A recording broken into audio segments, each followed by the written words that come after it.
халқының ұлы ағартушысы Ыбырай Алтынсарин шығармалары қазақтың қара домалақ балалары үшін үлкен мағынаға ие. Әсіресе оның қазақ хрестоматиясы оқулығы мектеп табалдырығын енді ғана аттаған бүлдіршіндерге рухани азық болып табылады.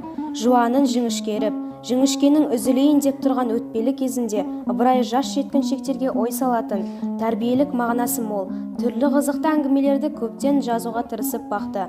Мысалы, ағартушының мейірімді бала әңгімесі тәрбиелік мағынаға тұнып тұр десек артық айтпағанымыз. Оған дәлел ретінде Сейіт бала туралы мына бір әңгімені құлақ түріп көрейік. Сейіт өз жас шамасына қарамастан жіберген қатесін түсінді.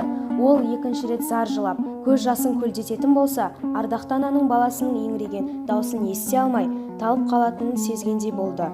Онсыз да баланың қамын ойлап, зыр жүгіріп жүрген анасына қосымша жүк болмауды ойлады. Ер жігітке тән мінез көрсетті. Ішінен, анашым, сәл шыдашы, өсуіме аз қалды дегендей сезім қалдырды. Сейіттің мұндай іс-әрекеті екі түрлі мағына береді. Алғашқысы, балалықтан өтіп жауапты да дербес жетілдірікті білдірсе, екіншісі түн ұйқысын төрт бөлген анасына ерекше қастерлегенін айшықтайды. Қорытындылай келе, Ыбырай Алтынсарин мейірімді бала әңгімесінде адамдық қасиеттерді жақсы сипаттаған. Бүгінгінің тілімен айтқанда, ана мен бала арасындағы ерекше байланысты психологиялық тұрғыда еркін жеткізген.